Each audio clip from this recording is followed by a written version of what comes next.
सुहेल अफरीदी साहब ने बताया कि जी मुझे फिर इमरान खान साहब से मिलने नहीं दिया गया। ये अडियाला जेल पहुंचे, इमरान खान से मिलने की कोशिश की, अदालती अहकामात इनके पास थे, इन्हें फिर इमरान खान साहब से मिलने नहीं दिया गया।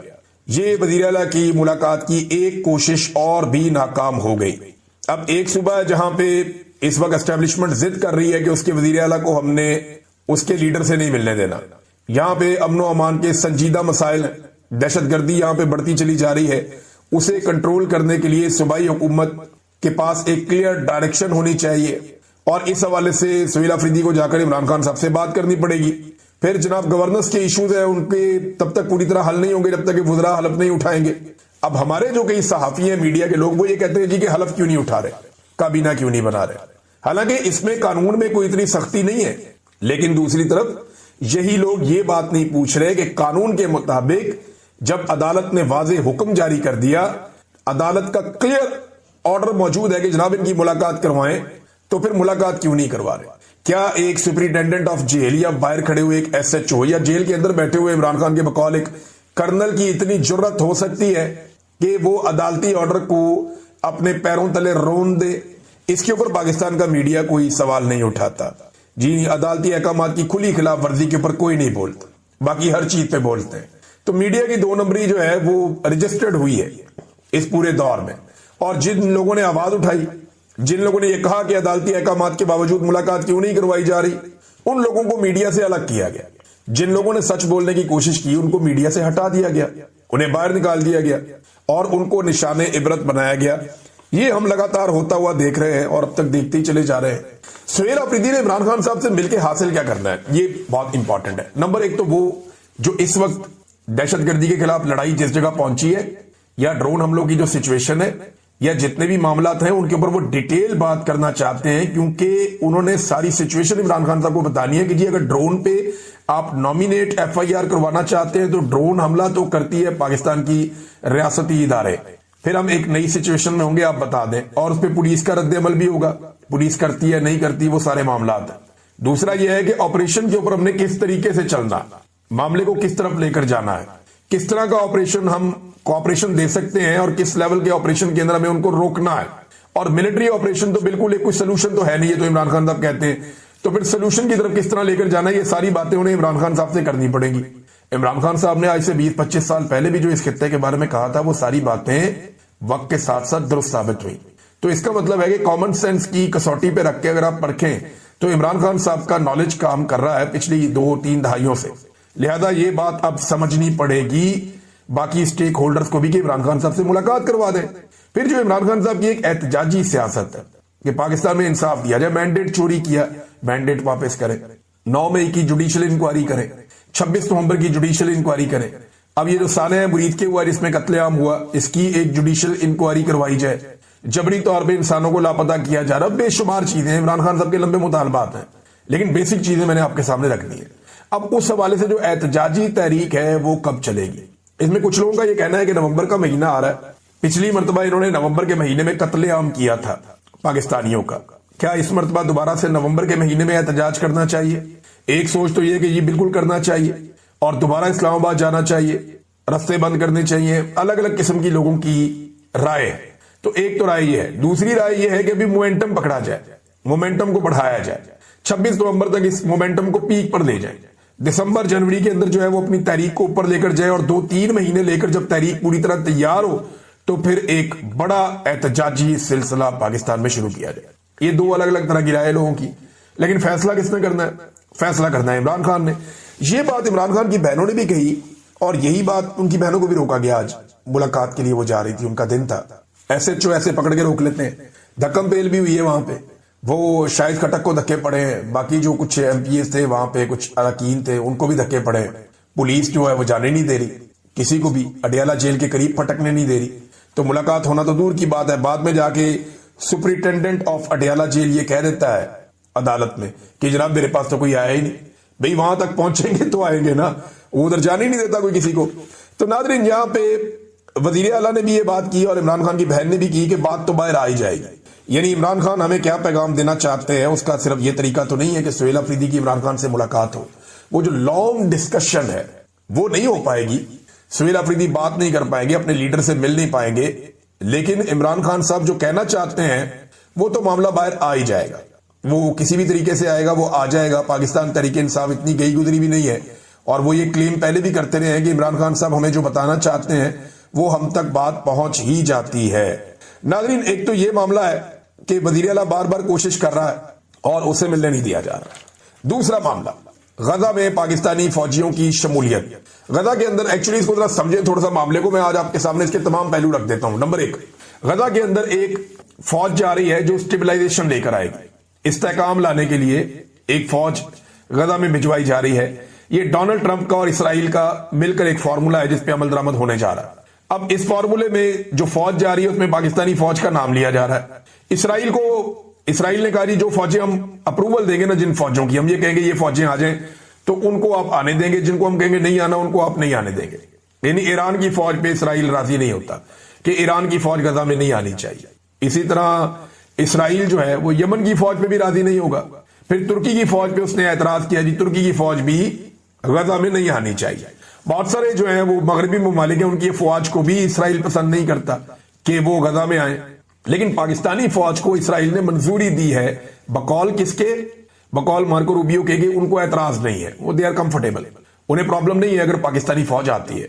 लेकिन इसराइल कह रहा है जिसको हम कहेंगे वही आएगा, और पाकिस्तान के बारे में कोई एतराज नहीं है। जिनके बारे में एतराज है मैंने आपको बता दिया, तुर्की खास तौर पर उसमें एक मेन मुल्क है। तो इसराइल डिसाइड करेगा कि गजा में कौन कौन से मुल्कों की फौजें आएंगी।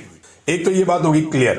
अब इसराइल ने एनओसी देना है जिस जिस मुल्क की फौज ने वहां पे आना है। यहां पे कुछ अखबारात हैं वो ये दावा कर रहे हैं बैन अल-अक़वामी सतह पे, लेकिन कोई बड़ा अखबार ऐसा नहीं है, कोई ऐसे मुस्तनद ज़राए अभी तक मैदान में नहीं आए जो इसकी तस्दीक कर सके। लेकिन इसराइली अखबारात बड़े डेंजरस है। अगर ये चीज हुई है तो आने वाले दिनों में आपको इसराइली अखबारात बता देंगे। दावा यह किया जा रहा है कि आसिम मुनीर साहब ने जो मिस्र का, उर्दन का और सऊदी अरब का दौरा किया, सुहेल अफरीदी ने लोगों से पूछा कि जमहूरियत और आइन सब कुछ खत्म हो चुका है, कुछ भी बाकी नहीं है, तो अब हमें क्या करना चाहिए। तो नौजवानों ने वहां पे लगातार नारे लगाए, डी चौक, डी चौक, डी चौक। नौजवान दोबारा इस्लामाबाद की तरफ जाना चाहते हैं। आपको पूरे पाकिस्तान से ये आवाज आती है। कत्लेआम के बाद लोग डर जाते हैं, लेकिन इस रियासत ने बार बार कत्लेआम किया, 4 कत्लेआम ये अब तक कर चुके हैं। इसके बावजूद नौजवान कहते हैं हम डी चौक जाएंगे, और इमरान खान की आजादी के लिए अब उन्हें कोई तहरीक ही चलानी पड़ेगी। देखिए, आज से पहले अगर आइन से, कानून से, निजाम से किसी किस्म की कोई थोड़ी बहुत उम्मीद मौजूद थी तो 26वीं आईनी तरमीम के बाद बहुत हद तक वो खत्म हो गई थी। 27वीं आईनी तरमीम के बाद तो बिल्कुल ही खत्म हो गई। अब अगर कोई बेवकूफी होगा जो इस निजाम से उम्मीद लगाएगा इमरान खान साहब के बाहर आने के या चीजों के ठीक होने के, अब 2 रास्ते हैं। या तो कोई दबाव बढ़ जाए और उसके बाद कोई मफाहमत हो जाए, और दूसरा रास्ता यह है कि अवामी ताकत, शदीद तरीन दबाव और एस्टेब्लिशमेंट के ऊपर अवाम का डंडा, निजाम के खिलाफ अवामी बगावत। अगर ये काम हो जाता है तो फिर तो बिल्कुल ही सिलसिला चेंज हो जाएगा। मेरे ख्याल में इसके अलावा हल अब कोई बचा नहीं है। जो कुछ इन्होंने आइन के साथ कर छोड़ा है उसके बाद कोई रास्ता बचता नहीं है। जो अदलिया के साथ कर छोड़ा है, ये वकला के अंदर बड़ा सख्त रद्द-ए-अमल आएगा। जो जजेस इस्तीफा दे रहे हैं, मुझे नहीं लगता कि वो घर जाके बैठ जाएंगे और घर बैठ के वो कहेंगे जी हैप्पी बर्थडे टू यू, ऐसा नहीं होगा। ये जो सुहेल अफरीदी हैं ये भी एक तहरीक को चलाएंगे। अगर आप खैबर पख्तूनख्वा की हुकूमत खत्म करेंगे, ये एस्टेब्लिशमेंट ये कर सकती है, तो इन्हें भुगतना पड़ेगा, क्योंकि पूरे खैबर पख्तूनख्वा में इसके बाद आग लगेगी एहतजाज की। एक ही सूबा है जहां पे लोगों ने अपना मैंडेट बचाया हुआ है, वहां आप ये कर नहीं सकते। सुहेल अफरीदी कन्वेंशन के बाद, स्टूडेंट्स से मिलने के बाद फौरी तौर पे पहुंचे। जो ड्रोन हमले के अंदर जो लोग निशाना बने, वहां वो जख्मियों से मिले, उनके साथ उन्होंने बातचीत की। ये एक जेस्चर है कि वो लोगों के साथ खड़े, और जो ड्रोन हमलों की तरह ज्यादतियां हो रही हैं वो उनके खिलाफ है, और वो नहीं चाहते कि आम शहरियों के ऊपर ड्रोन हमले किए जाएं। ये मैं आपको एक और चीज बताता हूं, यही पीपल्स पार्टी और PMLN इस ठूके को चाटेंगे। ये देखिएगा, याद रखिएगा आप मेरी बात, ये लिख ले आप किसी कागज पे। ये पीपल्स पार्टी और PMLN एक दिन रोएंगे और ये तरमीम वापस लेंगे। ये इन्हें लेनी पड़ेगी। सारी पॉलिटिकल पार्टीज मिलकर एक दिन ये तरमीम वापस लेंगी, और इस वक्त को सारे लोग कोस रहे होंगे कि ये हमसे क्या हो गया। वजह यह है कि फर्द वाहिद को, जब एक बावर्दी शख्स को आप इतनी ज्यादा ताकत दे देंगे, उसको इतने ज्यादा इख्तियारात दे देंगे, फिर वो आउट ऑफ कंट्रोल हो जाएगा। जो एब्सोल्यूट पावर होती है ना, वो करप्ट करती है, और वो इंसान के दिमाग को पागल कर देती है, और उसके बाद वो आदमी कुछ भी कर सकता है। इमरान खान साहब तो पहले ही ज़हनी मरीज कहते हैं आसिम मुनीर साहब को। ये प्रॉब्लम बढ़ता जाएगा और आने वाले दिनों में भी बढ़ेगा। तो हर चीज पे कब्जा हो जाए फर्द वाहिद का, उससे बेहतर है तरमीम वापस की जाए, और ये करनी पड़ेगी। जावेद हाशमी साहब ने इस हवाले से एक ट्वीट किया, मैं आपको पढ़ के सुनाता हूं। आसिम मुनीर साहब, आपने डर कर इस्तिस्ना ले ली है क्योंकि आप जानते हैं कि इमरान खान वापस आ गया तो क्या होगा। इस तरमीम ने अदलिया पर वार से भी ज्यादा अस्करी पार्टियों यानी पीपल्स पार्टी और नून लीग को मार दिया है, और दूसरी जानिब जमहूरियत की जंग लड़ने वालों को मजीद ताकत दे दी है। अभी तक जो लोग ये समझते थे ना कि ये निजाम कभी ना कभी चल पड़ेगा, चलो कोई ना कोई पाकिस्तान का बन जाएगा, या जिन लोगों को थोड़ी बहुत अदालत से, सिस्टम से उम्मीद थी कि चलो चलने देते हैं, ठीक हो जाएगा, केस तो लगा हुआ ना इमरान खान का, कभी तो बाहर आएगा। अब उन सबको पता चल गया कि अब नहीं बाहर आएगा। उन सबको आइडिया है कि जब तक आसिम मुनीर साहब ये ताकत इंजॉय कर रहे हैं, ये इमरान खान का सामना नहीं करेंगे, लिहाजा इमरान खान को बाहर निकालने के लिए इन सबका बाजू मरोड़ना पड़ेगा, और अब सबको इसके अंदर अपना किरदार अदा करना पड़ेगा, क्योंकि इमरान खान इस वक्त अब पाकिस्तान का मसला है, पूरे पाकिस्तान का मसला है। देखिए, इमरान खान के जो बदतरीन मुखालिफिन है ना, बदतरीन, वो इतनी बात तो मानते हैं तनकीद करने के बावजूद कि 90% इमरान खान साहब मकबूल है, 90% वो ये सब मानते हैं। मैं 70-80% कहता था, लेकिन बदतरीन मुखालिफिन जब 90% कह रहे हैं तो फिर मेरी क्या जरूरत है। लेकिन जो ये इमरान खान के साथ कर रहे हैं और जिस तरह से अपने आप को एक्सपोज कर रहे हैं, उसके बाद इमरान खान साहब की मकबूलियत को ये 95-99% तक पहुंचा देंगे। आपको ढूंढ ढूंढ के, बैटरियां मार मार के, चिराग लेके आप ढूंढेंगे तो आपको बड़ी मुश्किल से इमरान खान का मुखालिफ मिला करेगा। ये मुझे बाहर नहीं मिलता ना, बहुत मुश्किल से मिलते हैं लोग। मैं 100-150 बंदे को मिलता हूं तो 1-2 बंदे मुझे मिलते हैं जो इमरान खान साहब के मुखालिफ होते हैं। लेकिन मजे की बात यह है कि जो मुखालिफ होता है ना, वो बदतरीन मुखालिफ होता है। इमरान खान से या तो लोग इस वक्त शदीद प्यार कर सकते हैं या शदीद नफरत कर सकते हैं। कोई आदमी अपने आप को बीच में न्यूट्रल नहीं रख सकता, क्योंकि इमरान खान साहब ने इसकी गुंजाइश ही नहीं छोड़ी। उन्होंने अपनी थॉट के जरिए से, अपनी सोच के जरिए से इतनी क्लैरिटी पैदा की है, इतनी क्लैरिटी पैदा की है कि आज लोग दो राय रख ही नहीं सकते।